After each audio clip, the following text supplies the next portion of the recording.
Welcome to the Independent Artist Podcast, sponsored by the National Association of Independent Artists. Also sponsored by Zapplication. I'm Will Armstrong, and I'm a mixed media artist. I'm Douglas Sigworth, a glassblower. Join us as we explore the topics that affect the lives and livelihoods of art show artists.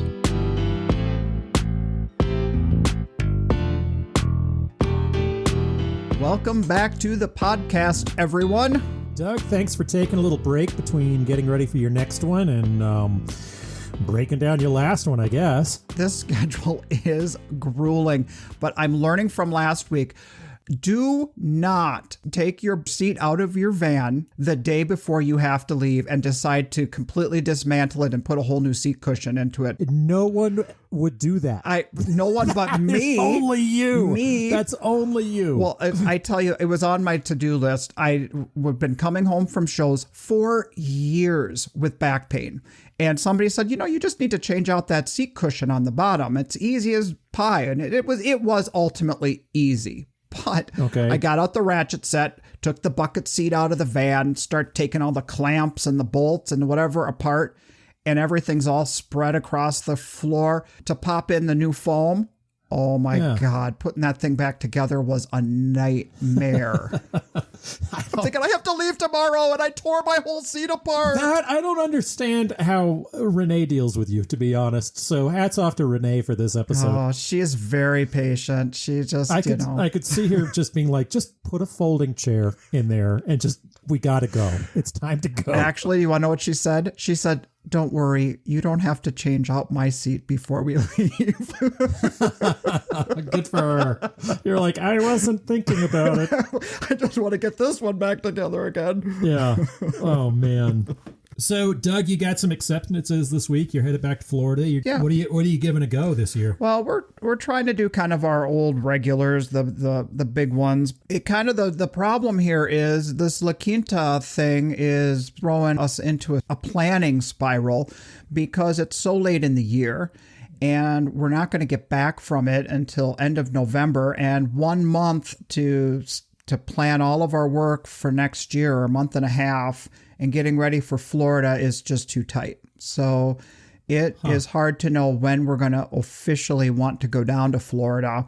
So that's in the planning stages. And you know what? Up till a couple of days ago, I had thought we were leaving for California on this Saturday. So even I know it's next Saturday, Doug. Come on.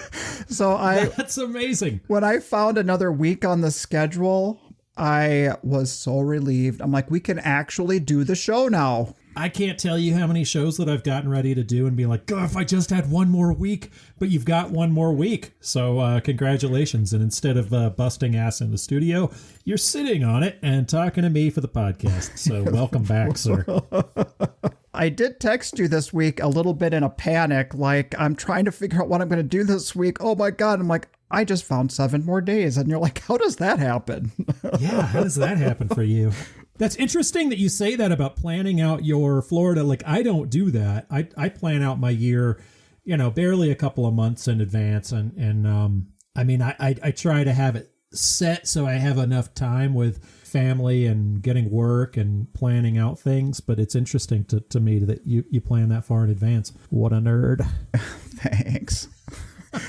You don't get to just decide in a month you want to go do a show. You have to plan this stuff out. You have to apply for them. You have to get into them. You know all this works. No, I know. But you're taking Florida off, so you don't even care. You don't have to start thinking about these applications until about January. You know what I'm doing instead of Florida? I just got accepted to the Society of Santa Fe Artists, and I'm going to be doing the downtown shows. They've got shows every weekend. Really? So I'll be doing a string of those instead of going to Florida this year. Okay. I don't think I applied to anything in Florida. I'm kind of leaving it on the books. If I need to panic apply, I can give Howard and Debbie a call. Maybe go down there if I'm lucky. So are there snowbirds that come to Santa Fe? So do you have kind of a similar market that they do down in Florida on the Southwest? I don't know. You'll find out, I guess. I'll let you know, and I'll let you know in May. I'll let you know in May when I'm like, hey, can I hang this painting in the back of your booth? It'll look really nice with these glass balls.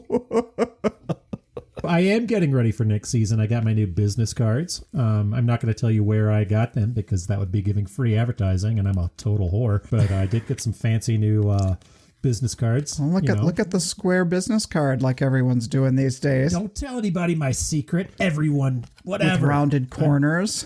I'm original. You can tell exactly where I got them because that's what they offer now. Well, Will, you still seem to have a bit of a glow about you from Sunday. I just had sex. No, I did not. That is not true. That's your musical version of sex. You went to see the Stones. I had an incredible weekend, Douglas. I did. It was amazing. I went up to Minnesota, one of my favorite places in the entire world. Tiny little lake cabin we have up there in Pickerel Lake. Kept my cable on so I could watch the Braves clinch the NLCS. I'm a huge Atlanta Braves fan. Yeah. Watched them go off to the series, and then finished off my weekend with, not kidding, 6th row seats to the Rolling Stones. God, so that's amazing. yeah, it was incredible. We had an amazing time. The boys are old, but everybody keeps talking. It's like, wow, Mick still got it, and we're like, well, what about Keith? I'm like, well, Keith doesn't got it. Is also there. Keith's old. Yeah, I mean, his hands are real old and gnarled. He can't even fit the skull ring over that knuckle anymore. It's a little sad, but his voice sounds great. He's still up there doing it. He's 77 years old. So, Jeez. yeah, I mean, those guys, Mick is in better shape than I have or ever will be in. Yeah. Like, just incredible. Yeah, man, oh man. That sounds awesome. Yep. God. And I didn't get killed by the guy that was right in front of me. There was a What are you talking about? There was like a 7 foot tall Harley Davidson guy, like big long hair, huge guy. Yeah. And I brushed up against him at one point when I turned around and I was talking to the lady behind me, and he was like, "If you touch me again, I'm gonna rip you." I was like, "Whoa. I'm the last person that wants to touch you, big fella. Let's throttle that back." No kidding. But luckily it could have been a really ugly thing. He was definitely putting off wife beater vibes, like just super People angry. are so charged nowadays. They're like primed and ready to fight. They are, man. You find that on social media and any kind of topic. Like, artists kind of slow down this time of year typically. I know you're getting ready for a big one, but like typically we're back in the studio, and I don't know, these topics will flare up online, and people be like, you know what I think? I think it's okay if people extend the deadline of a show, and be like, well, you know what I think is okay if you shove your head up. It's just, I know. It's insane. I didn't think that was going to be such a charged topic, that if a application gets extended by a couple days or a week, that it would create such anger between people. I think there's a lot of anger out there anyway. And I don't know. I do think we did have somebody ask us what we thought about that, you and I, and, ask us to bring it up on the podcast. And some people think it's like life and death of their livelihood. And other people are like me. Oh, look, there's a coyote out the window. I'm like, I don't care. Like, I don't. And I get it. I do understand that people care about certain topics. And I talked to a show director this past week that was like, man, I really wish we could extend our deadline because XYZ, and we were struggling here and there, and we really could use those extra application fees and things like that. She was like, yeah, it is kind of hurting us. We would like to extend it, but we were scared how that looked online. Like, we didn't want to flare up and have a negative thing on our show. It isn't just about budgeting, though, either. In some cases, it is about, I mean, they're not just opening up a call to entry to the top 250 artists, because what if there's really only 150 qualified artists and the rest of them are like, well, that means we're letting in 100 folks we wouldn't want to. Right. You know what I mean? Or we wouldn't normally jury in based on what the qualifications are. So giving another shot at people who maybe just missed the deadline so that the quality of the show stays up, to me, seems reasonable. And I'll be brutally honest with you, Doug, like I want to be. I applied to one of those shows that I missed the deadline on, that they extended.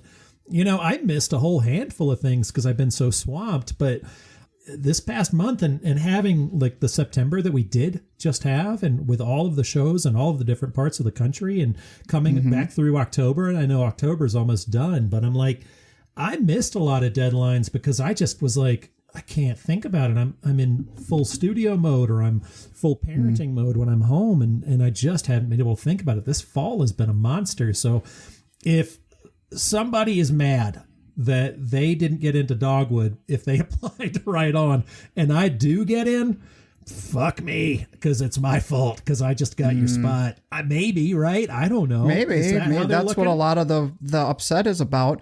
But if the shows can't balance their budgets and we don't have shows, what's the greater good here? I mean, we need the shows to be able to go on so we can have a place to sell our work. Yeah, that's how I felt at the beginning of COVID too. I'm like, well, yeah, I'd like my money back, but at the detriment of having a place to work the following year, I don't know. It's not. I don't know. It's a tricky topic, and I'm sure I've already stuck my foot in my mouth a dozen times today, but I don't care. Like, that's my, I don't know. Seize tomorrow. Hey, you were talking about the guy who came at you at the Stones, at the concert. Yeah.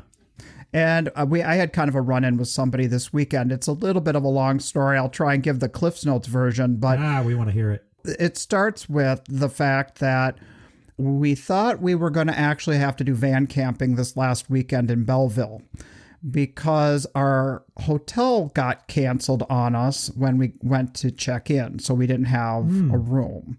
And they canceled on you with no backup, no room? It's partially our fault because we left on the day that we were going to get to the hotel, but we couldn't make it there because we left so late. So we checked into another hotel and called them that night and said, look, I understand that we're not checking in tonight. We're probably going to pay for the night, that we're not going to be staying with you, but please don't cancel our reservation. We are coming in tomorrow. We have an event in town and we're coming. Please don't cancel. They said you're covered. No problem, blah, blah, blah. Well, that message didn't get passed on to somebody, and they actually did cancel us as a no-show. So we're trying to check in, and it was a nightmare because they had no rooms available. And the room that they had to assign to us said it was dirty. They had one other room available. They give us our key after sitting through a half hour of calling the general manager and trying to figure out how to fix this problem. Drag all our bags up to the room. We think we're ready to go to bed. It's 10:30, 11 o'clock at night after the setup night of Belleville. And we walk in on people in their fucking room. Shut up. Were they were in their fucking room, or they're in? No, I need to make the story more exciting than that. But I was getting a little titillated. But the guy in the room was pissed. He charged the door and he came at us like he was going to fight us. And we're like, whoa, sorry. You know, he goes, how did you get in our effing room? And I'm said, they gave us a key, and I'm holding up the key. I'm like, they just double booked the room. We're going to go downstairs. I'm trying to talk the guy down and whatever. He follows me down to the front desk, and we go to the front desk. We're like, someone's in the room. And in fact, here he is. Then he's like, I can feel the hot breath on the back of my neck, standing right there. And he wants to start a fight with the front desk guy. And then the front desk guy meets him and raises his anger. And I'm thinking, these guys neither one's backing down. This is going to get ugly. Well, the guy who was in the room did back down, and the front desk guy goes to check out if this dirty room is actually clean. And I just I'm trying to smooth this whole thing over with. And I said to him, well, I'm just glad you didn't have a gun in the room. And he says, yeah, I usually have it right by the bed. He said, I left it in the truck. Oh my God. So we could have really been in a bad situation. Yeah, that's terrible. I was driving through Wisconsin one time, and I was going out to Sausalito. It must have been 7 or 8 years ago. Yeah, okay. And I was driving, and I stop in at a regular Fairfield Inn, typical hotel you stop at. And it's like it's Mecca. For me, it's like, here's a bland, boring hotel with an Applebee's in the parking lot. It's all I really want. It's like, it's just super boring, predictable, whatever. I get there, front desk, and they're like, okay, Mr. Armstrong, it appears we have you here in a share room and you're good to go on your... I'm like... Share room? Hold up just a second. I think you just said share room. What is... And this isn't like the musician share. This is this is like, well, it's a share room. Yes, we have you in a share room, and we're booked here just for the night. And I'm like, yeah, I need you to rewind to the sharing part. I don't share with anyone. That is, and she goes, well, that's okay. Like, I'm the weirdo. I've never even heard of this. There is a thing where you can book like. I don't know. The other bed in a double. I look at the thing and she goes, well, this is strange. It appears you're in a king room. And we don't typically have those as share rooms. I was like, I don't think you're getting me. I don't want to share at all with anybody. It's a share room and a share bed. Share bed. And I'm like, well, and she just acted like I was Mr. Uptight. Mr. Big Round Balls wants to sleep in his own bed. Oh, look at you, Mr. Fancy, sitting in a chair. So I don't know. I opened that door real slow. Yeah. I just kind of walked in. I'm like, I'm going to deadbolt this. I'm putting a chair next to it. I don't want I don't want any company. I'm like, I'm just, it's like planes, trains, and automobiles. I'm like, I'm just laying here with my hand between two pillows. So those aren't pillows. Yeah.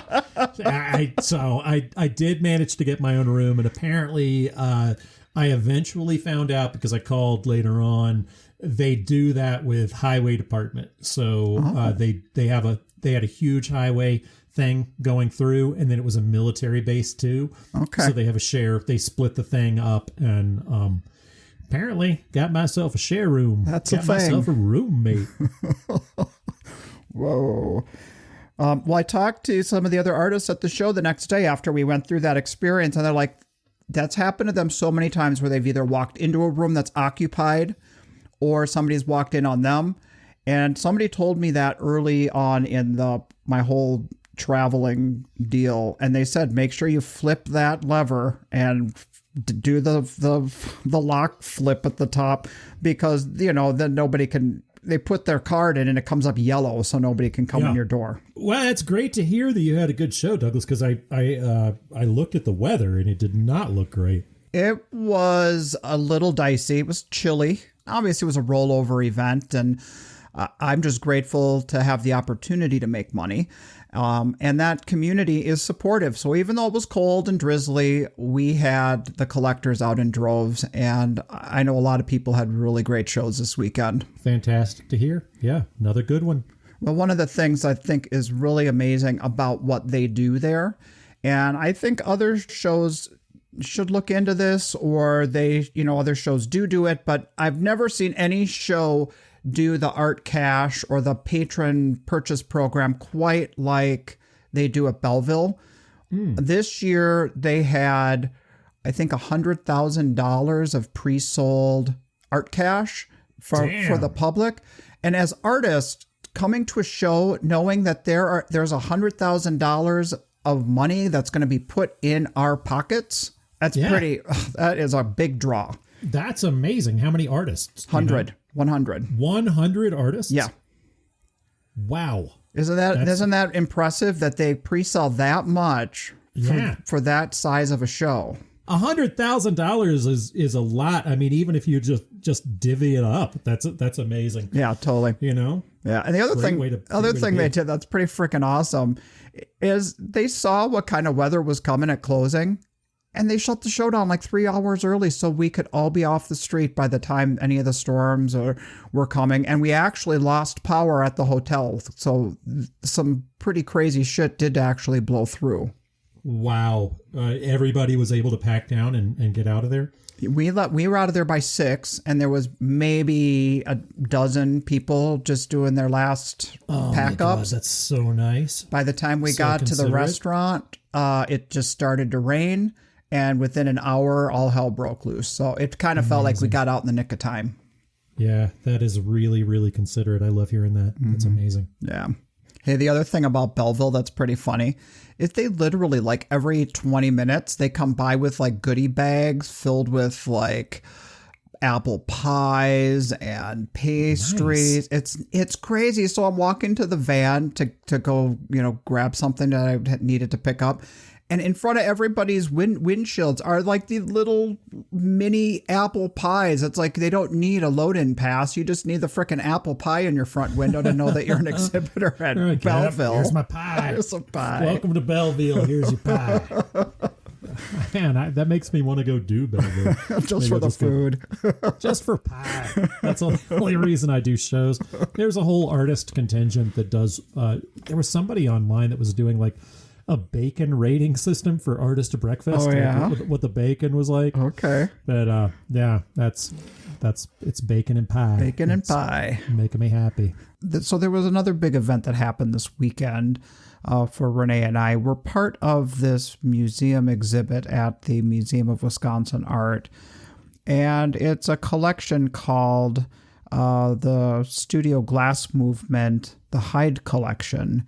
The Hydes, they started collecting glass and donating it to the Museum of Wisconsin Art starting back in 2008. I mean, the long and the short of it is the glass movement started in Wisconsin in the 70s. And this wealthy guy who developed patents for DNA technology bought a piece from us with the intention of starting a glass collection at the Museum of Wisconsin Art. So our piece was the first piece he ever purchased. And the reason he liked the piece was it was reminiscent of what MRIs do with color. It was one of our watercolor pieces.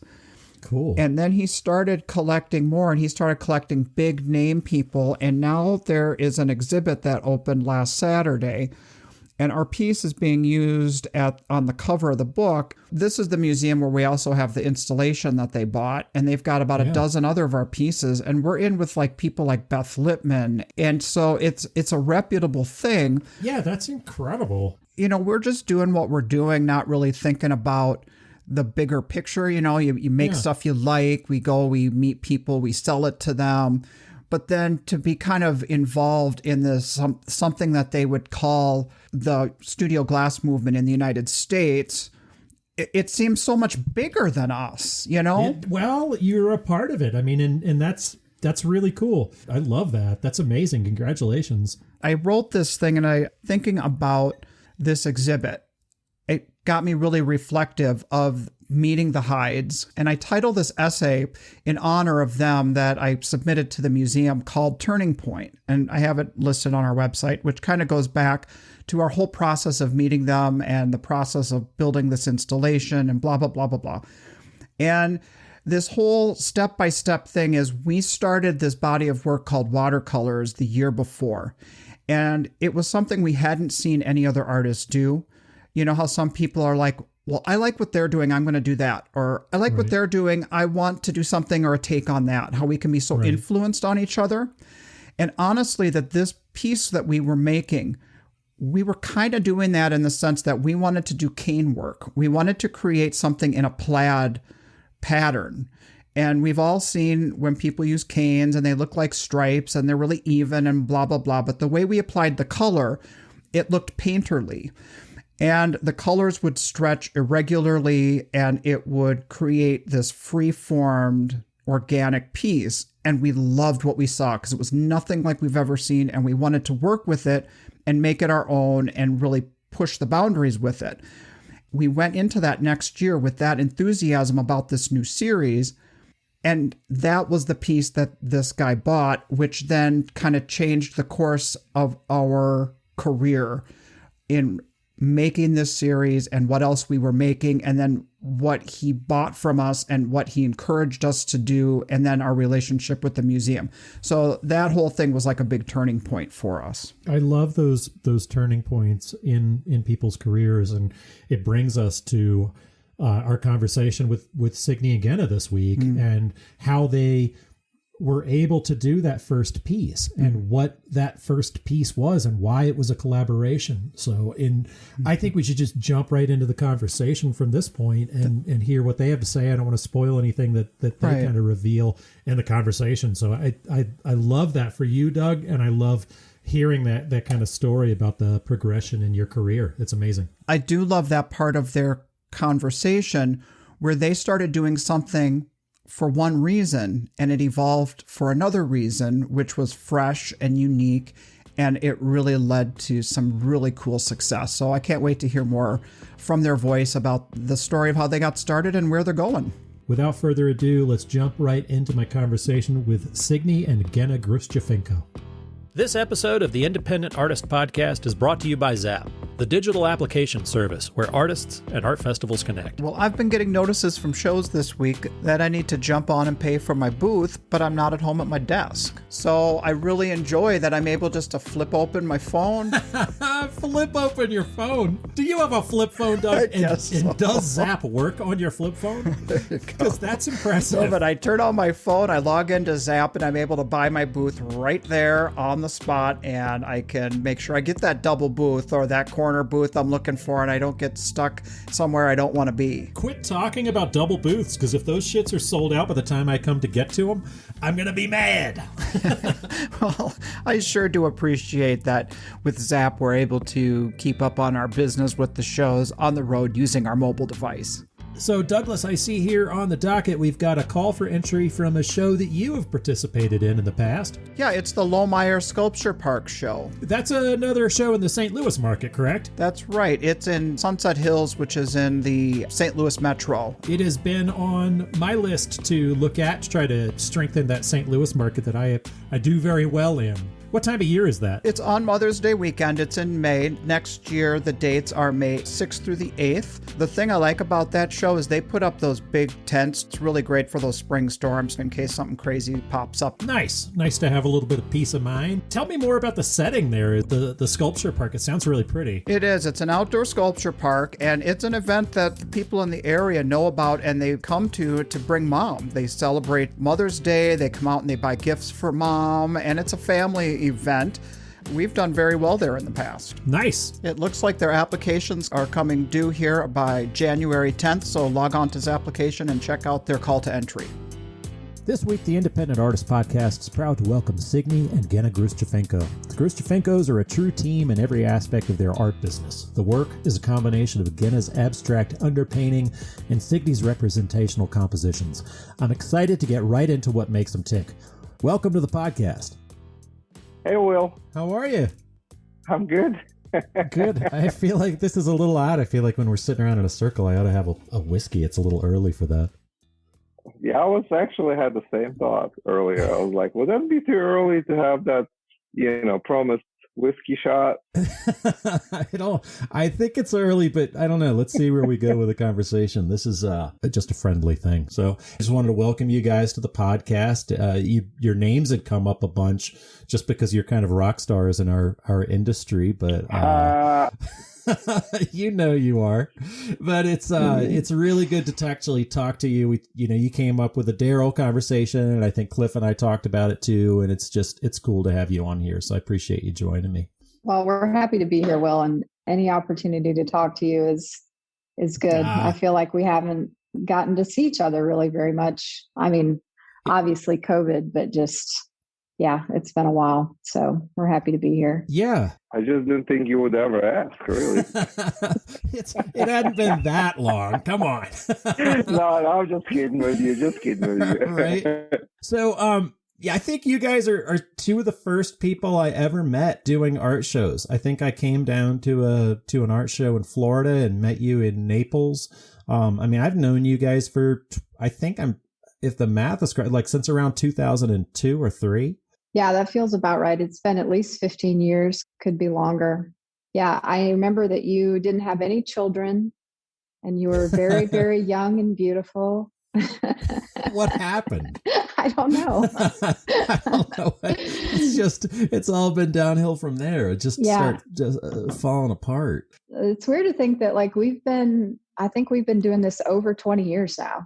You have, yeah. I have too. Kind of not even off and on. I think I jumped in full bore that first, like around 2002. But you guys had already been on the scene a little bit. You'd already been working together somewhat at that point. And how did you? I want to kind of rewind the clock a little bit. How did you first meet?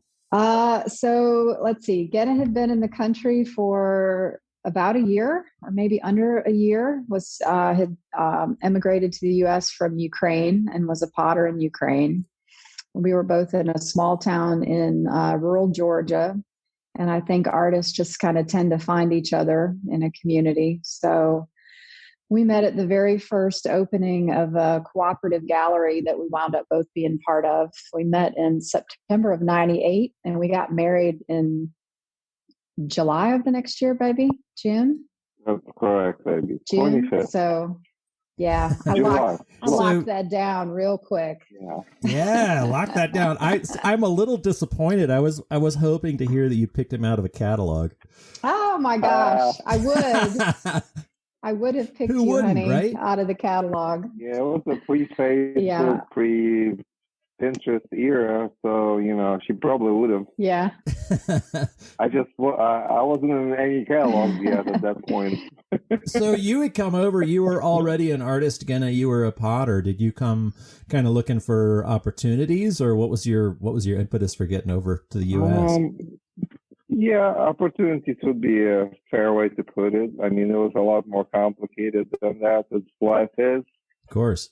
So, yeah, there was some romantic stuff involved with that, and, a lot of different considerations. But ultimately, the opportunities that were kind of main driver, and, I found it pretty quickly. Her name was Signe. Yeah. That's my best opportunity. But that was also like, I mean, how going from Ukraine to kind of deep south, did you guys meet in Georgia? Is that where you met? That's where you were living when I met you. But... we were in LaGrange, Georgia. Oh, wow. I was just doing fresh from the boat, random work to make paycheck, and I met Signe's kind of co-founders of this co-op studio in LaGrange, and they invited me to grand opening. So that was probably our very first meeting. And soon after, I started teaching some pottery lessons in their facility, and things just kind of clicked. Yeah. It started and to they roll. still keep clicking, man. you keep finding new ways to make it click. I see it too, right? I mean, it's that's true. So, so Genna was a potter, and then was still doing that full time. And then he had actually a museum show of his work at the LaGrange Art Museum, and made a bunch of big abstract paintings to serve as like backdrops for his pots. And when that was done, I took those canvases and painted over the top of them without gessoing them out first. And so that was sort of our first toe into our collaboration, because there was just something happening in those images that was new and exciting, and that people were responding to in an interesting way. So then we started painting together intentionally, and that's been, I guess it's been about 20 years. We've been married 22 years this summer. Wow. So, I mean, the artwork happened almost immediately. I think it's kind of cool. I had never heard that, but it was actually made as the backdrop for his work. I thought about that. I'm like, I've seen the work just as the underpaintings before, just been over to the house and seen how they look before you start. I mean, they're beautiful abstract paintings, and before you even start your work, Signe. So, but they were done as the backdrop for your own pots, just to give them something to stand out against, Genna? Yeah, well, I had sort of a problem there with the space. This museum is, it's a very important place for the community, but it was kind of outdated, and the walls in the museum were covered in this like awful gray, dark carpet. So it's functionally fantastic because it deafens the sound, and you can hang things on it pretty easily. But for 3D work, it was just overwhelmingly like a prison wall, basically. Oh, wow. So my solution was like, I'm just gonna build these, pretty handyman. So I was just gonna whip out these like 6x6 canvases, just make, put some color on them and brighten it up. So we probably had about 8 or 9 of those. I don't remember exactly the number or the size, but they were big. Yeah. And I did say to Signe, like, you could just jazz them out and paint on them once I'm done with this show. That's kind of what happened, except she skipped the gesso part and right. just got straight into it. And I mean, the response was pretty instant. Like, people were like, "Oh wow, this is like really cool." So yeah, little did you know that those backdrop paintings were going to be like your life's work for 20 years, right? Exactly. Yeah. I only know where one of those is. Like, one of our friends, Melinda, has one of those paintings, and it's a little bit different what we do now. It's actually a still life. Okay. But kind of with the same concept. But it's a really cool one. So yeah, that's interesting. I've had kind of a front row seat for a lot of that progression of your work, and I mean, I remember some of the still lifes, the kind of the busy tables, and almost like the after party scenes that you've done with the wine bottles and glasses, empty glasses, and half full as well. So gosh, I forgot that we had ever even taken any of those out into the world. That's interesting to hear that you remember that.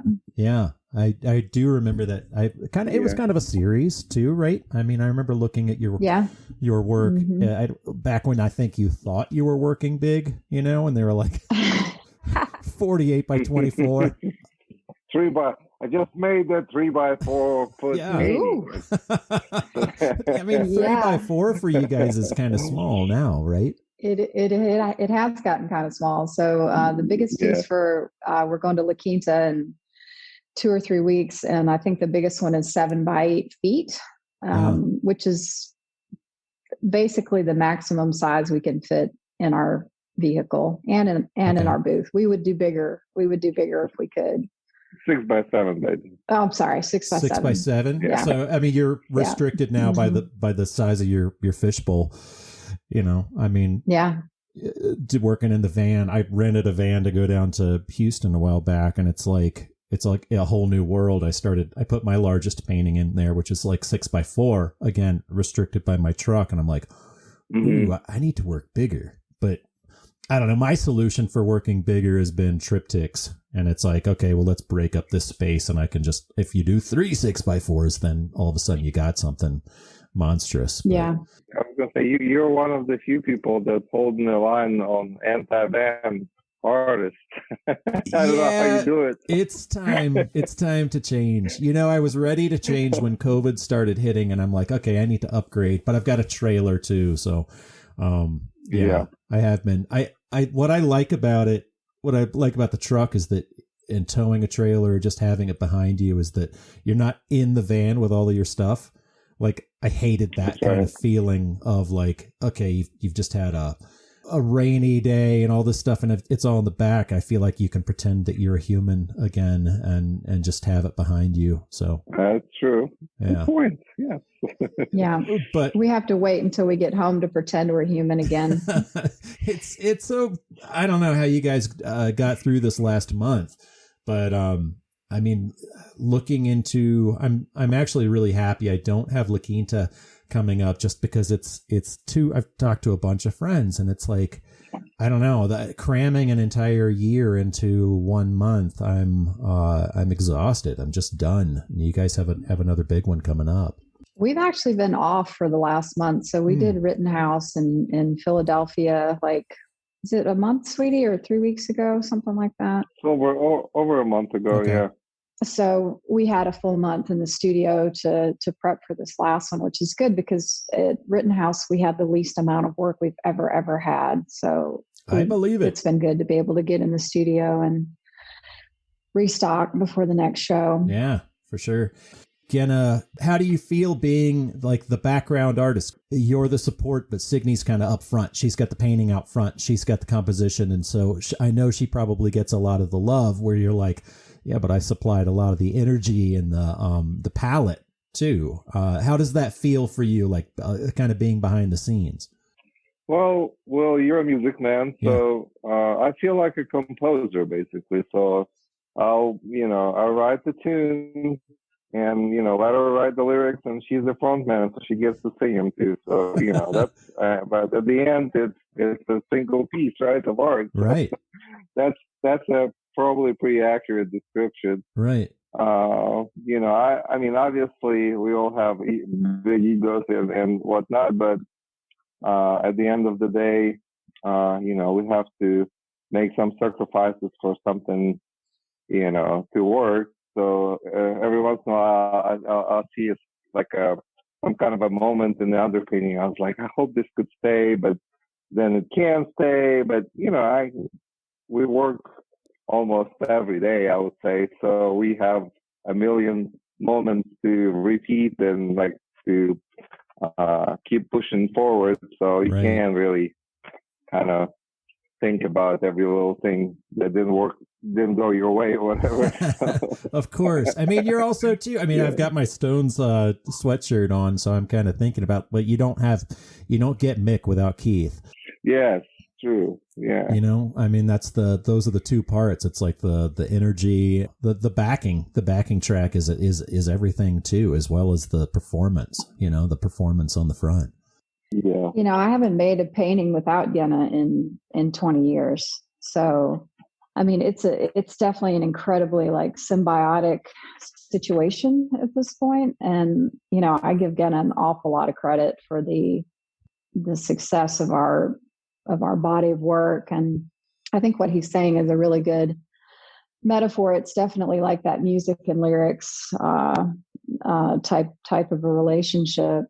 Also, I think personality wise, like I just tend to be really kind of a hard driver, like a type A person. And I think Genna just tends to be luckily pretty comfortable in being I don't want to say in that supporting role, but like he's just more easygoing than me. So he just lets me be all crazy and run stuff. And luckily it works pretty well. Well, that's what's really cool about you guys personally too, because your artwork, I'd say in artwork, you're type A. And then when you're out selling, for a long time, I kind of knew you as more of an introvert, Signe. You were more quiet, and Genna was the salesman. And so to hear you describe yourself as type A is pretty interesting.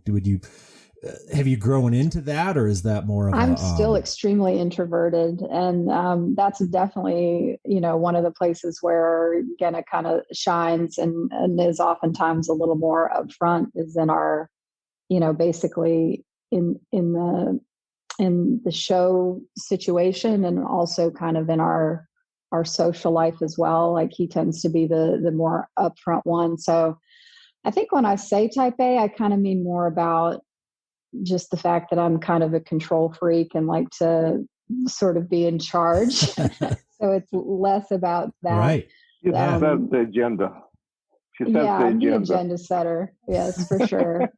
But also, I can't give Genna enough credit. Like he also participates in the harvesting of the images that we're going to use as reference for the work. So he's very much also in that sort of upfront, what are we going to do? What's it going to look like? Like he participates in that part as well. And, also does so much of the physical work of our work. He very lovingly builds all of the supports, does all of the framing, has been doing all the coordinating around the shows as well. So I think we're pretty good.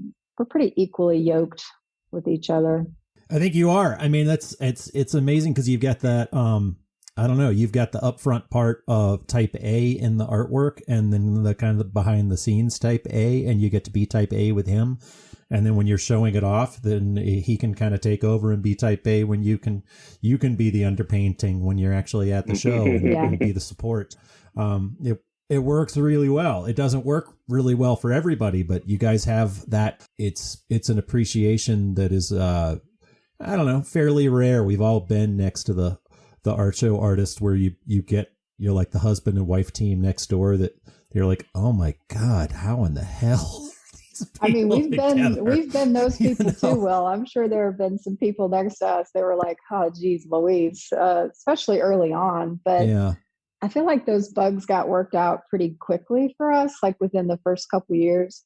Most of the fighting has come around trying to put up a tent, or actually like the technical and physical challenges of it. Yeah. So that has been where we've had the most kind of trouble. But at this point, it's been so long that it's much more, that's all pretty wordless and effortless at this point. Yeah. Thank goodness. Putting up a tent is like, I mean, with two people, it's like trying to dock a boat or back up a trailer. It's the worst. Yeah. It's a nightmare. Yeah. So I'm glad you guys figured that out. I don't know. Hey, you're talking about your imagery. I want to talk to you about picking out your images. Where do you get them? How do you kind of harvest those images? I love that word. Where do you go to find them? I mean, it's a huge part of our process. The selection of the images is like, I don't know, probably more than half the battle. And we started the series, I started the series before Genna and I even started working together with like pictures of my grandparents and great grandparents. So I was making these figurative pieces that were personal to me just for my own collection. And I liked that tension that kind of came up between having a very contemporary style and then using these sort of old-fashioned or traditional images. And people were really responding to those things more than they were responding to the things I was doing that were more traditional, like still life and landscape and that kind of thing. And so then we started to kind of just travel more down that road as a body of work. And at first it was actually like being in like antique stores and that kind of thing. And, leafing through all these actual physical photos. So we have a huge collection, thousands of old actual photographs, but these days it's really more just online. Yeah. So I spend a lot of time actually, again, and I both like on Pinterest and Flickr and different sites and, looking at people's old family photos that they've uploaded. And we really prefer that they not be anything that has any, they should be like people's, like, they're just vernacular photos. Right. They're people's family photos. They're not like things that artists have shot, like photographers have shot or shots from magazines. We want sort of like accidentally brilliant images where like part of the interest is that it's maybe a strange composition or has something about it that maybe wasn't even intentional, but creates a certain kind of like charm and ease. So those are the things we're kind of looking for. Right. And, these days it's mostly online. I was going to say back when we would buy bags of photographs on eBay, which will say 100 photographs and we'll show you the top ones. That was the exciting time too, because you get either get a bunch of crap or you get some brilliant stuff in the load and you don't ever know. So when it was like Christmas, you opened in the package and then, anticipation. I was like, just wasted $40. Right. But that's got to be like a little bit like being a photographer too. I mean, 1 out of 1,000 images is the winner. You talk to different artists who were talking about like, you have to take 1 million photos in order to just get like a handful of decent ones. What I love about, we've had conversations about things too. Like I remember seeing you at Old Town and pointing out something that I saw in one of your paintings that maybe you hadn't even noticed, and maybe that you'd noticed subconsciously, but it's like, well, I painted that, and the way this woman was holding a bottle, I'm like, wow, I love the tension of that. And it's like she's holding it and she's, she kind of looks, like maybe she's a little bit dominated, but she's not, because she's holding the bottle and it's a big phallic image, and you're like, oh my God, what? And Will, I remember exactly this conversation, because when you showed it to me, I was like, well, duh. I mean, it was like the most obvious, blatant thing I'd ever seen and had never occurred to me when I was making that image. that is one of my favorite things about doing festivals, actually, is this exact thing that you just said, that like when I'm in the studio, half the time I don't really know what I'm doing or why. Yeah. But when you get that constant feedback from people as they're telling you what they see and what's interesting to them about it, it's super informative, because a lot of times I saw that thing too, but I didn't even know I saw it until somebody else said it to me. So it's a very high level of like constant feedback on the work. I think it's super valuable. You just have to wait till somebody that has phallic imagery on their mind to come by and point it out, right? I mean, isn't that everybody? I guess so. Well, the other aspect of this is like in sort of our industry, let's say, it's you put yourself in front of people, thousands of people, like all the time, and you never know what people are going to say. You know, we've had reactions of all sorts. I mean, most, like 95% probably positive, but then people will sometimes say awful things too, you know, as you can imagine. Oh, yeah.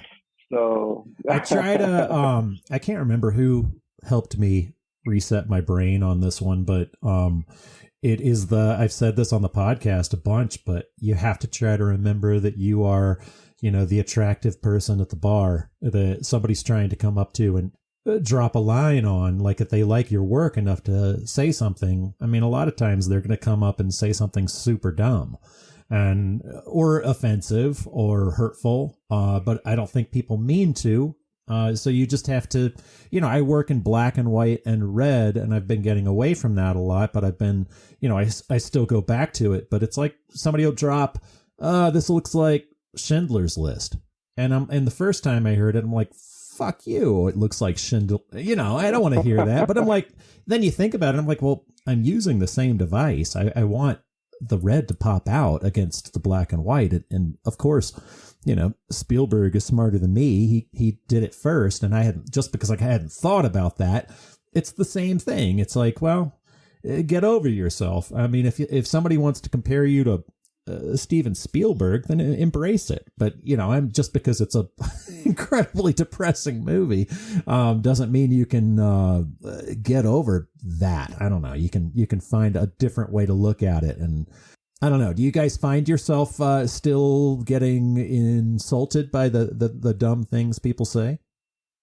Not necessarily. Yeah. Like you know, in my best moments, I try to find humor in it. And I mean, obviously you get towards the end of the show, you get like a little jaded. So you sound a little bit maybe more smart ass than kind. Right.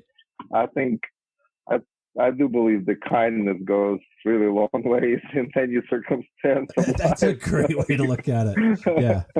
Yeah, it definitely does. Yeah. When you guys are picking out your imagery, you have a couple of main themes that I see in your work. You're intentionally kind of going after romance and individual kind of pride. I see a lot of gay themes in it too that may be subtle enough. But how do you go through and pick those?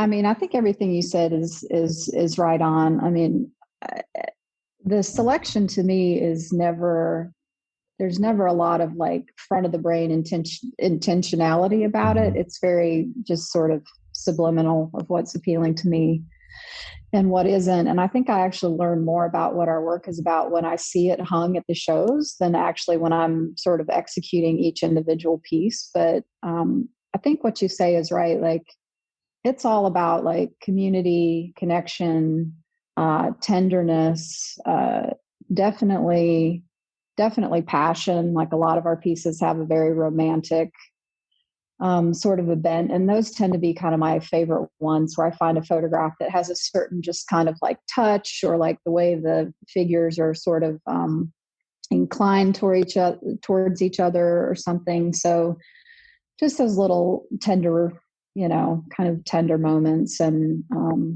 also this whole, to me, it's just a kind of a theme about sort of the glory of the everyday moment. So none of our paintings really are about like any big grand, that's not true. We have one painting that's all about like the great big moment, which is probably the most popular in our imagery is the crowd scene of all the people looking up where some giant thing has just happened. But that's not the way we generally travel. It's more about these kind of small, sort of everyday subtle moments and the beauty in that. That's kind of what's most interesting to me. Yeah. I mean, that image of the crowd scene is kind of, if I'm and I know your work really well, but I'm thinking about that one is the composition is all going out. You know, it's all facing out, and you're bringing people in by kind of looking out, and they want to be a part of that piece. Whereas a lot of the romance is kind of inward, and it's the couples looking at each other, the dancers. Or I wanted to ask you about that big crowd scene. Is that I know for myself how that is kind of repeating my favorite compositions and doing them a little bit differently each time. There are always subtle differences, but how do you feel like how do you get yourself to do something again after you've done it, or if you feel like you've nailed it? So it's such an interesting thing to talk about, I think, because I think to have something like that people really respond to, and that you feel for that reason, like drawn to repeat, is both like a blessing and a curse. So when you say how do you get yourself to do that, or like where do you find the inspiration around it? Sometimes it's very challenging for me. Sometimes I just have to just kind of go in there and do it. And there's sort of like a disciplining myself to do that. But I think on a good day, it's kind of like Monet's haystacks or something, right? So it's like it's an image where I'm not reinventing the wheel. I'm playing with color. I'm thinking about what are some different things I can bring to this as far as palette and rhythm, and I'm going to play a game in this one where it's going to ombre top to bottom, and the values are going to shift around, or I'm going to kind of change up the focal points a little bit. So using it almost more as a framework to explore some things kind of in a slightly different avenues, instead of the developing of the image being a big part of the project. Yeah. Does that make sense? It does make sense. I mean, I was going to add, I feel like Signe's process is really, she's kind of a painter's painter. So her interest is not really in the map of the painting or a skeleton, what she puts the paint on. She loves the micro things about it. And if you look at every one of these repeated paintings, if you size it down to 5 square inches, you will never see the same painting, because it's these little moments that have to be resolved every time from scratch. And when you do that, you don't feel like it's a repetition, because it's a, new puzzle every time you start from it. But on the other hand, we do have to kind of almost make a business decision we're going to have to make this painting again, because obviously we pretty much guaranteed to sell it at some show. Just little bit of a kind of a gross feeling about it, I guess. On deep inside if we're talking about some artist platitudes, it's a business decision. At the same time, coming from customers or our collectors, you find all kind of people. We had clients that said, this painting is so great, I hope you make more of these. And then the other person say, this painting is so great, I hope you only make this one that I just bought. So you can't please everybody. You kind of have to do what you need to do, in business and art. So it's life is full of compromises, but what we don't compromise is on the final result, or final artwork, because we work to please ourselves first of all, at the end of the painting being made. We have to be pleased with it. Absolutely. And then everything else kind of comes behind, It reminds me of that Chuck Close quote where he's talking about inspiration and some, for amateurs. It's for amateurs. Yeah, inspiration is for amateurs. The rest of us just get to work. Yeah. And it's sometimes you have to just get to work. I do find when I'm repeating composition that I tend to spend more care on it the next time, worrying that I'm like, oh God, I don't want to hack this one through and just go through it and do it. And then I'll step back and I'm like, well, I like this one a little bit more. And I'm like, well, I did do this a little bit differently. So I'm learning, and I'm kind of caricaturizing this kind of face and doing something to make my wife laugh, or putting a little hidden thing in it. So I do find when I step back from it, I still like it just as much or better than the last one. So yeah, I mean, hopefully we're doing it better every time, right? Like, hopefully. If not, then we're doing something wrong. We need to think about our processes. Yeah.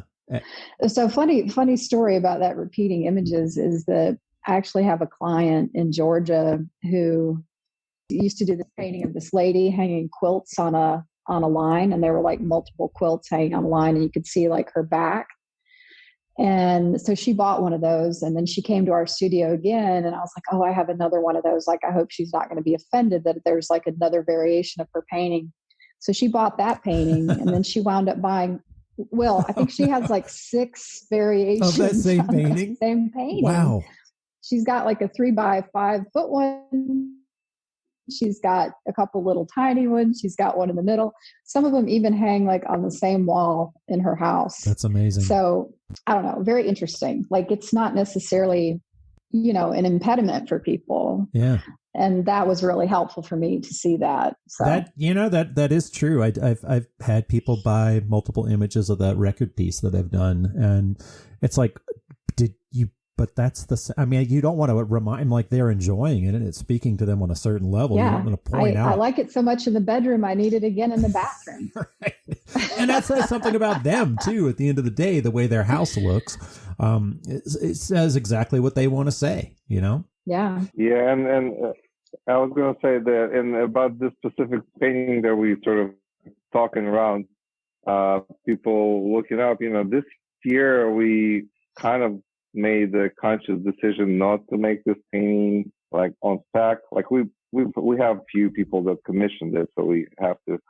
And it was terrifying because we were like, okay, well, this is what makes it work, and we're not going to make it. So are we going to be able to pay for our gas again? Yeah. Like old days. And it's been really great year. We didn't have any looking ups, and we still crushing it. So I was like, okay, well, I guess we're a little bit more than that one painting. So that's great. Yeah. You're a lot more than that one painting. And I've noticed too, like when you guys you're talking about that quilted image, and I know how long ago that must have been, because like looking at your body of work, I've noticed that you kind of started out like quilting in like 20s and 30s and your grandparents, and then you moved, like, as time has gone on, your progression has gone like 20s, 30s, 40s. Is that intentional, like to age with time and get into different eras? It's not intentional, but that's exactly how it has happened. Like, when I was working before Genna and I started working together, I was doing like turn of the century things, like people in like Victorian costumes and stuff. And and then it really kind of slowly worked its way up. And then we kind of hung out in the 50s for a really long time, that like 40s and 50s. Yeah. And then recently we're doing a lot of like 60s and 70s stuff, and even kind of creeping a little bit up into the 80s. And I'm really actually super interested in doing more 80s images, but it's really hard to find them because it's pre-digital. So it's not like online yet. And it's not old enough that they're in antique stores. So they're just still at home in people's albums. Right. Yeah, we'll have some of those in his drawers, I think. I do. Yeah. You want some tube socks and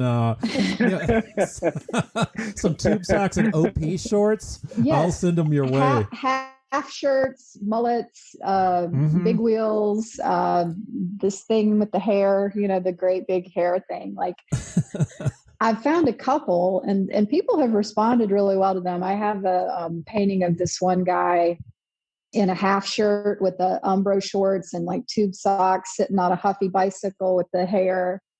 I mean, it went right away. Did it really? So yeah, and I think part of it too, though, is that like people my age and our age who have a nostalgia for the 70s and even into the 80s are now old enough to collect artwork, because when we first were coming on the scene, the people that we were selling to, their nostalgia was for the 50s.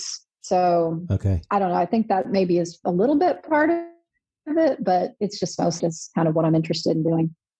Yeah, that's great just you paint what you like, and that Genna kind of touched on that too, but like you let go of some of those images that you lean on, and then you just start painting what you like, and it starts giving you energy, or the crowd can feel that energy into it. I think it's hard to let go of some of the things that got us there, but it's necessary, really. Yeah, and really fun kind of when you do.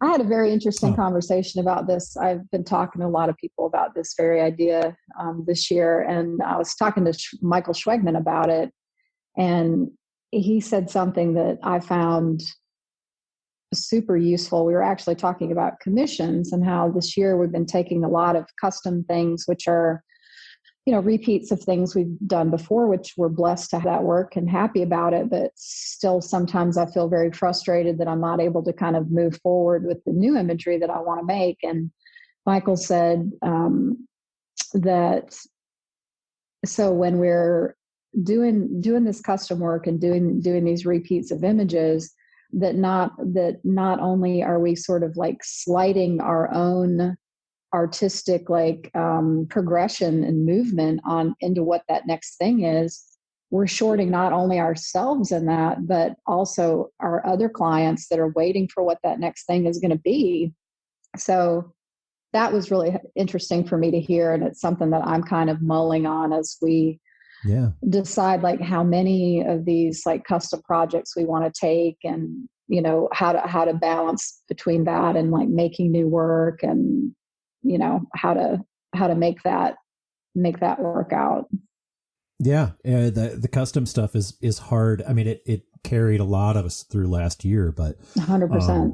I totally agree with you. I think some of the ones that I'm still hanging on to that they want me to do, I'm like, it really does drag you down, and that's I think that's behind the feeling of that.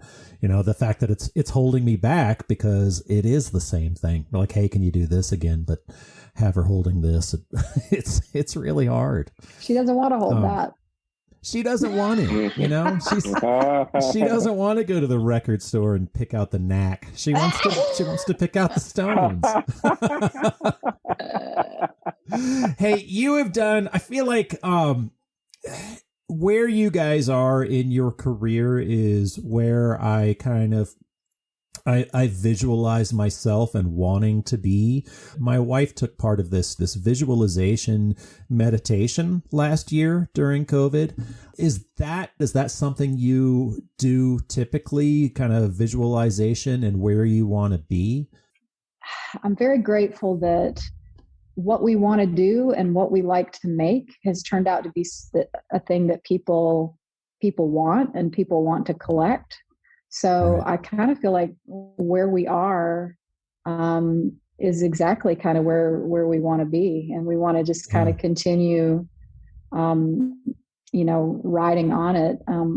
We have had to make some pretty big shifts, like over the years, career-wise. Like, for example, I guess it's been 5 or 7 years ago, we gave up working with galleries and shifted fully into being art fair artists and self-sellers. And that, I think, was a great choice for us, and continues to work really well for a lot of reasons. And I think we'll continue on this way as long as we can. And then probably eventually, I mean, right now the transition we're making is into doing fewer shows. So trying to really... That Daryl Thetford method. Yep. WWDD, what would Daryl do? Absolutely. We've been on that. You guys taught me that, and a long time. And he's a couple years ahead of us, and we're kind of watching his transitions and following right behind him. Yeah, but Daryl is the one that's pushing us to apply to more shows because he doesn't want to be there without us. He doesn't want to be no. lonely. He wants Exactly. You need to decide what you want us to do. Like, do fewer shows or follow you all over the country. He just wants to make sure he has somebody to eat and drink with when Exactly. he gets there. Exactly. Yeah. So that is, like, I typically will ask this at the end, but this is a better place to ask it. But where do you guys see yourself? Like, how do you want to, is this what you want to do? You want to do fewer? Do you want to parlay yourself into doing something else? But where do you guys see yourself? Like, I look at you guys or certain people and you're like, you know, this person is at the top of their game and they're doing this, but like that person is always thinking about something else too. Like, what do you guys think about? Gosh, I don't know. We doing fewer shows. That's a really good goal, and we actually kind of almost there. Yeah, we only have 6 this year or something like that. Nice. And you know, when we started, we've done as many as 22, I think, which was grueling and not very profitable. I guess partially because we didn't know what the hell we were doing. Right. You know, I'm sure many people are familiar with, but I'm at the age where you kind of start thinking what people do when they're 60 or whatever. I'm 53, so and you're not too far behind me, Will. No, not too far. I mean, we would never quit making our work, but we would love to be sort of motivated by some other things than just our bank account or. Sure. I mean, the financial freedom obviously allows you to think a little bit outside of commerce of it. So hopefully, you know, we can make some work that's less attached to the commerce side of art. I don't feel like we're making too many compromises anyways as it is. So you guys are happy. Yeah. I mean, six is a pretty low number. I mean, to do that, I mean, I think I'm around that for this year, but my comfort level would probably be around 10 or 11, you know, at the most. But that's, I mean, are you happy at that number? You just would like to, and this is Daryl's thing again. It's like the more rested and the more prepared you are, the better you can do. I was set up for a whole month of shows in September and blew it all in the first 2 and had to cancel the rest. So oh, fantastic. I mean, I feel like maybe even 4 would be more reasonable, you know, kind of slower pace, making larger work. The thing is, when we started making larger format works, we just can't really build inventory to do any more shows, you know. Right. So that's part of it. And I do really like to sell 6x7 foot painting, you know, because it's a huge rush. One shot and you can go to the bar, basically. Right. Yeah, I think 5 shows a year, going forward, as long as we could do it, would be great. I mean, at this point, I've gotten where I finally actually really kind of enjoy the travel, and I do love getting to see everybody, and you know, the fellowship of being on the road is a big part, you know, of the appeal of our industry. I would say also though, during COVID, we had to shift gears so fast and hard and learn so much more about online sales and social media. And I actually really enjoyed that and managed to sort of channel some creativity in that direction, learning about that and figuring that out. So I like having that as also a little side piece to how we do our business. We created a couple little collection drops that I really loved that, making some smaller work that people could get online and feel comfortable and confident buying without seeing it in person. And that was a lot of fun. I would like to do more of that going forward as well. Yeah, you quickly kind of adopted that and adapted it to you. I remember watching it and seeing, I mean, I got excited about it, and I'm not necessarily a collector, but I was like, oh, cool. Let me see. So I really appreciated the way you built that kind of excitement into it. It's tricky, but it felt like it was pretty natural for you.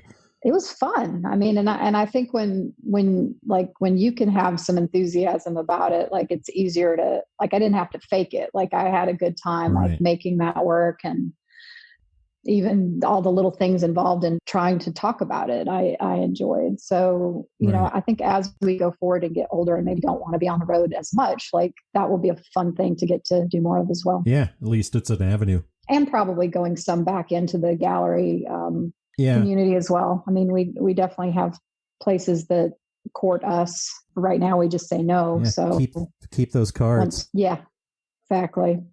Mm-hmm. Yeah, I found it was kind of the opposite for me. Like it was not natural for me to sell through social media. I just was not very good at it. So I did harp on those galleries. The ones I just have two and I just kind of let them have the work and let them sell it. But yeah, I feel like you're either good at one thing or you have to be good at the other one. You just have to balance it. We kind of started doing some other thing. Like we sort of swore never to reproduce our work, like not as like just because we're too good for it or whatever.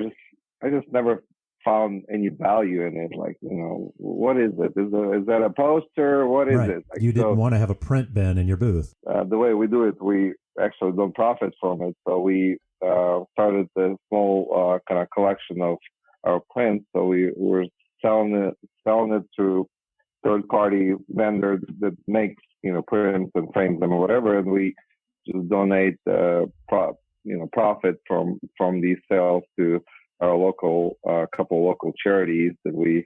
Yeah. So that's actually very satisfying. Just writing those checks to these people, like, and one of them is a Pride Link. They're, you know, supporting the LGBTQ teens, and the other one is called Soteria. They help convicts that get out of prison to kind of enter society. And the third one is the what is it called, babe? Safe Harbor. Safe Harbor. It's for the women. Yeah. Yeah. You guys are really politically active, and you've been active during elections and things. So nice to be able to be proactive with funding your charities too. Are those all Greenville based, or are they national? all Greenville based. Greenville has become kind of a artistic mecca. I know quite a few, Keith and Sherry Grace and Ray Alphonse and Patricia and Joey. We'll give Joey a shout out. Yeah. Have you talked to Joey yet? I have not talked to Joey yet. No, not yet. Joey's a lot of fun to talk to. He's known as Joseph Bradley to his, yes, that's right. Joseph Bradley. Yes. Hey, Joey. Well, William and Douglas will have to make sure to talk to Joseph. Yeah. Well, that's cool. Greenville is great. One of the first times we came here was the weekend of Open Studios. And when Open Studios happens here, I think there are like 150-ish artists that have their studios open to the public. Wow. So it was a really great way to kind of get to know people and check out the art scene here. And it's a very like non-cliquish group of artists, which is interesting. Like most places I've lived, there's I don't know, there can be kind of a weird energy, but everybody here is like very welcoming and kind. We've really enjoyed being here. I mean, to a certain That's extent, amazing. it's non-cliquish to a certain extent. I mean, there's like everywhere else. Yeah. But this. Well, we'll ask the artists that are not in your clique how they feel. Exactly.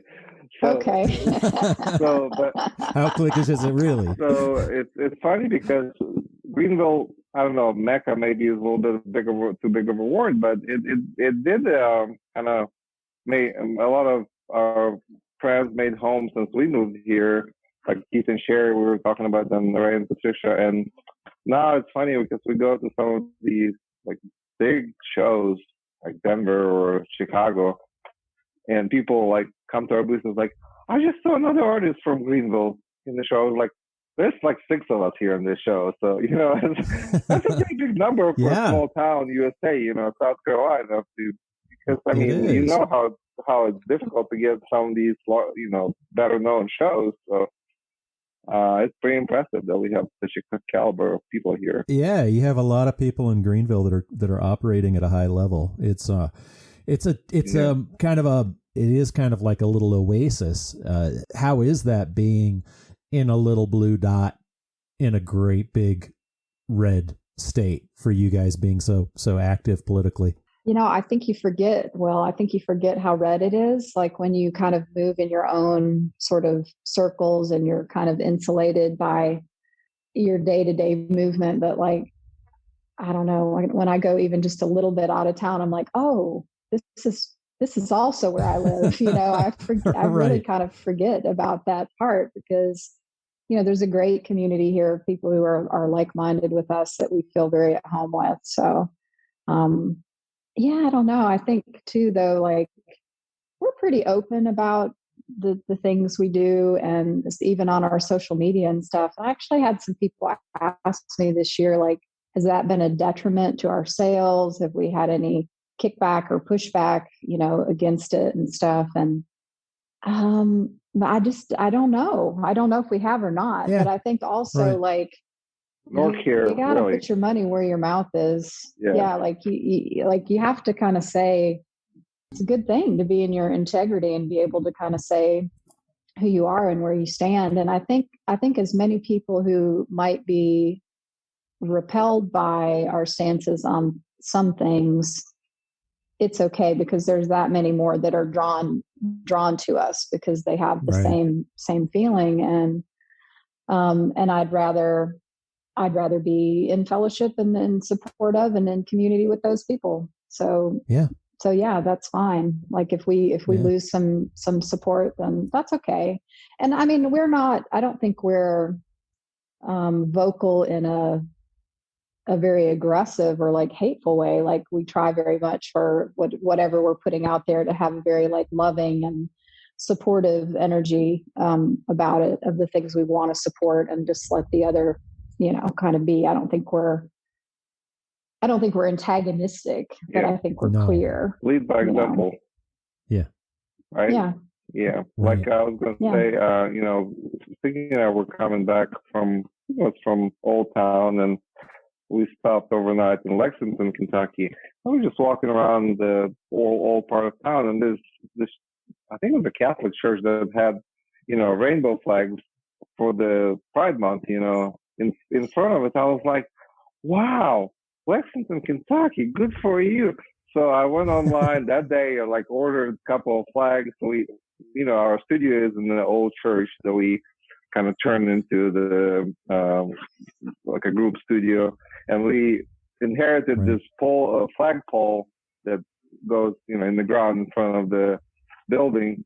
So we hoisted that inclusive pride flag up the pole, and I have to say I was like a little bit like, I wonder if we're gonna get any like flack from anybody. I mean, response was just so great. All the neighbors were like giving us thumbs up, like That's great. Yeah, you find your people, and it's hard to argue with inclusivity, or it's hard to argue with love. Really, exactly. What are you like, gonna say? It's like, screw your love, no love.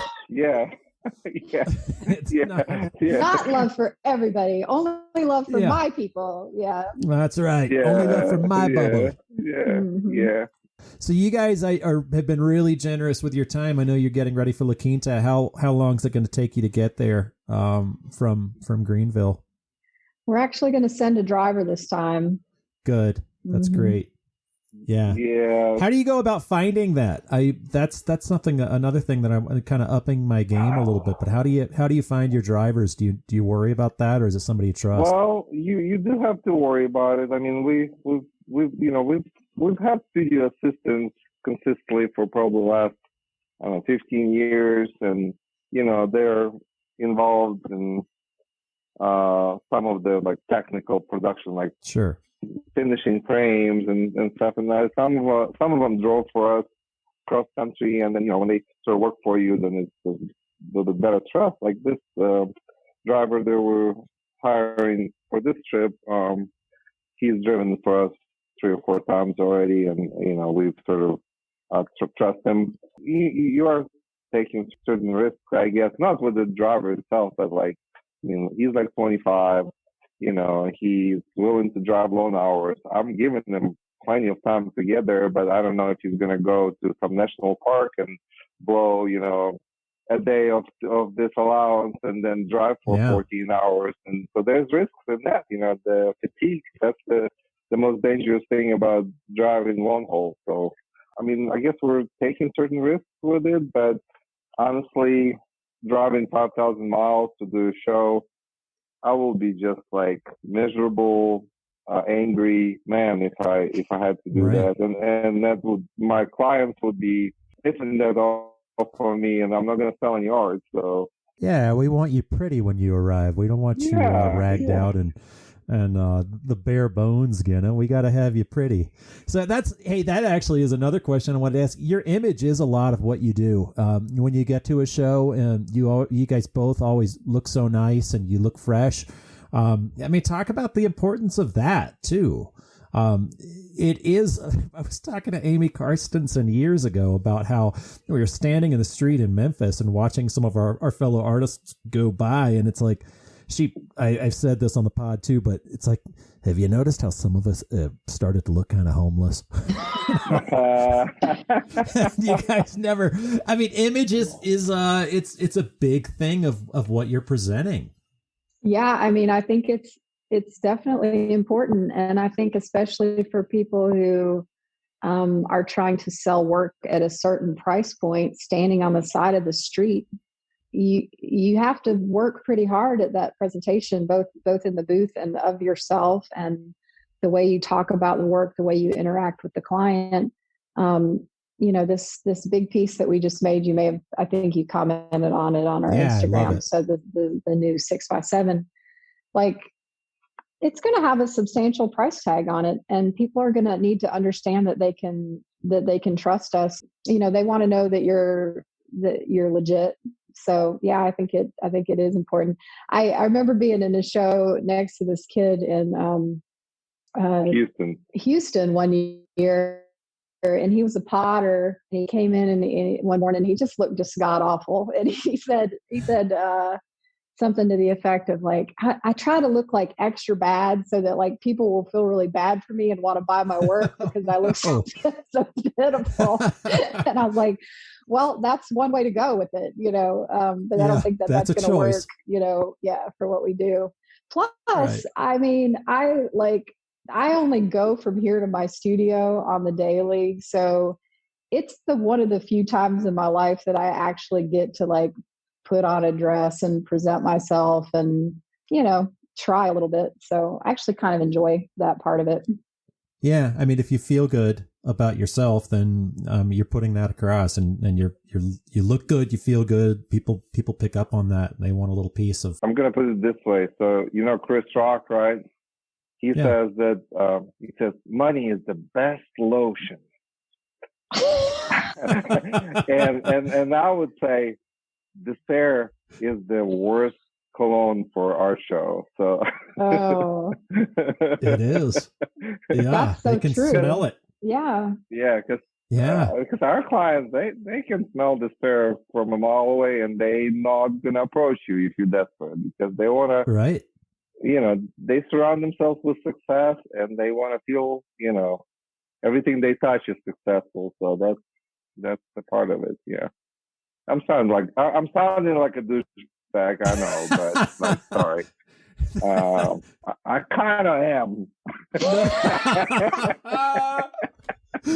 You are. I don't know. You just got to own who you are, right? You just have to be out there. Yeah. I mean, that's the thing. I look at Dolan and Ali Marie have come up too, and image is important with those guys too, but it's never put on. You guys just are who you are. It's an incredible guy. He's just out there being who he is, and then you'll see him off the street or on the street, and it's like he's just putting off this kind of exactly who he is vibe. Aura, yeah. Just like his paintings with the aura. Right. Yeah. And you want to step inside that aura, and you want to take that home with you. And I find that, like Michael McKee, I have a Michael McKee piece, and when you're near that piece, I feel like you're soaking in a little bit of Michael. And how good does that feel to be around him? So you're trying to put that energy off, and he's it just like walking sunshine. Yeah. Have you ever seen a wrinkle on any of his clothes ever? Never. He's unwrinkleable. He's unflappable. He's a Mr. America, Captain America. Yeah. this is maybe saying it from a little more of a negative angle, but like there are people whose work I really, really admire and would love to have, and have had such difficult experiences with them, like in attempting to interact with them about their work, that it just kind of shut me down, you know? Yep. So, I mean, we love to collect. Our house is full of artwork that we bought on the what am I trying to say? On the trail. On the art show scene, on the circuit scene, or whatever. But you know, and it's not just the work; it is also the person, you know, and having that connection with the person, and having had that experience of, you know, knowing them and interacting with them. So yeah, it's important. It has to be pretty special to invite somebody into your home forever. Yeah. You know? I don't want to invite I've actually bought some pieces of pottery from this guy. He was kind of new on the scene, and I really fell in love with his work and was really into it. And I picked out 3 or 4 of the pieces. And as I was talking to him, I mean, it was already part of the commerce, part of the transaction. He was a huge asshole. Like, I really didn't like him. I ended up giving all those pieces away, and I've never bought another one. So it's not just image. You have to put out who you are, and like it or not, this is me. So yeah. And, you know, also we create things with our own hands. So therefore we charge them with certain energy that will probably be exuded from this work in wherever they go. So, you know, you want to put the good energy in this stuff, that people, you know, feel happy about it, and, you know, proud, and you don't want to like cringe at something every time you look at it. Oh, it's true. I'll tell a little story that was really funny for Jay Long. You guys know know Jay Long. So his story was so awesome. He said this guy came to my booth. He said, and he was looking at this piece, and he was like lowballing me on this piece, and Jay turned around and said, "You know what?" He said, "We can do this price for you, but then every time you're gonna come back to the show and see me, you're gonna turn your eyes away, and like, you know, we're gonna be embarrassed about it. Like, and don't we want to be friends after this?" So he said he sold that guy that piece for like full price. And then that guy didn't come in every year and buy another piece from him, you know. It's like, we want to feel good about this transaction. Like, we want to be friends.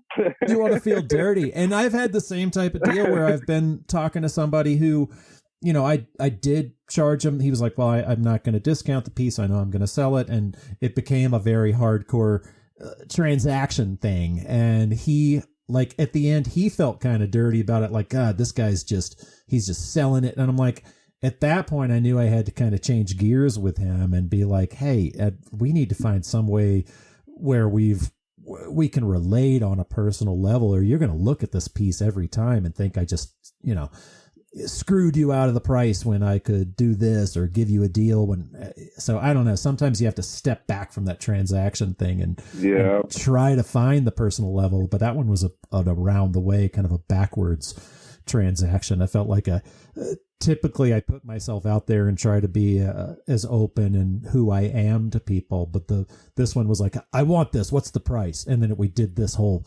hardballing transaction, and then like, okay, let's step out. Who are we? You know, like make sure you still like this at the end. Yeah, show me some pictures of your kids, and I'll show you mine. Like, let's end it on a up note. Yeah. Exactly. Do you have a dog? You know, I hate dogs. You do. You've got the worst dogs. I'm kidding. How's Kitty doing? Oh, they're fine. I can't believe they're being so quiet. It's amazing. It's like a miracle. I can't either. I feel like what have you done with those dogs? Oh, you'll never know. Well, I think we're kind of wrapping it up. There anything else you guys want to talk about before we move? We just want to say how much we love you, Will. I love you guys. I was going to say the same thing. I love you, and we miss you. I miss you both too so much. It's like I see little glimpses. Say it also goes to the rest of our tribe. I mean, we actually love all our people. You know, we love going places, meeting up with our best friends that live across the country somewhere. You know, hardly ever see each other's homes, but we're like besties, you know. So that's true. Kind of a big attraction of what we do, really. Yeah. It's a huge part of what we do. And I don't know, you guys have been an inspiration to me, and I love you both. So thank you so much for doing this. And you're crushing this thing, brother. So I'm very proud of you. Thank you. Thank you so much. It's been a lot of fun. It's been a really fun project. It's a nice outlet. Awesome. All right, you guys, safe travels to La Quinta. I hope you sell out. Thank you. We'll see you on the road. Take care. All right, adios. All right. Will, I liked your guys' talk, and I've never met those guys. I'll be seeing them here coming up in La Quinta, so I can't wait to meet them in person and have a little chat.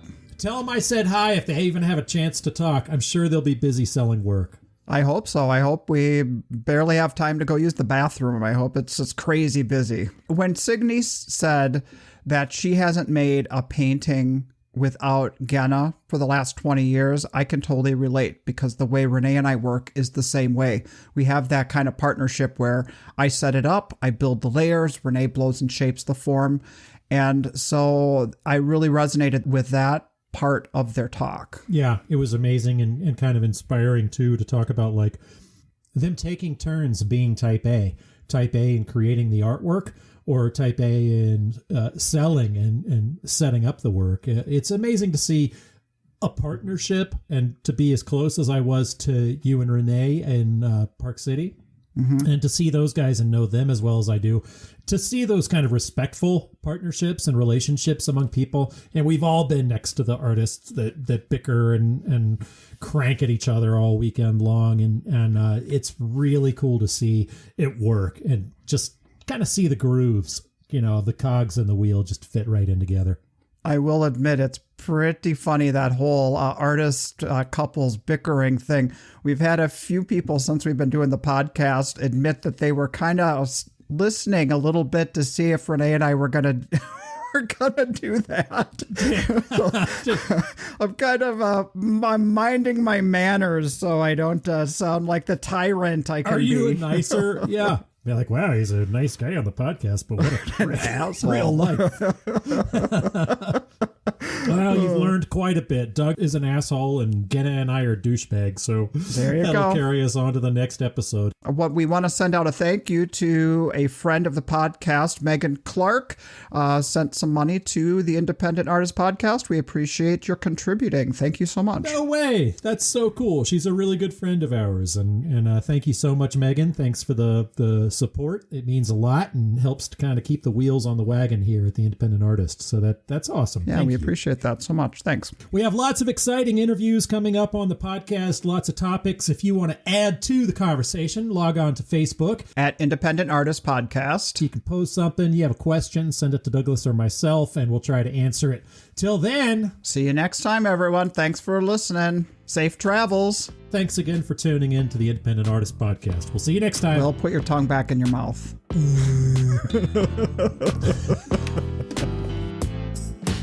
This podcast is brought to you by the National Association of Independent Artists. The website is naiaartists.org. Also sponsored by Zapplication. That's zapplication.org.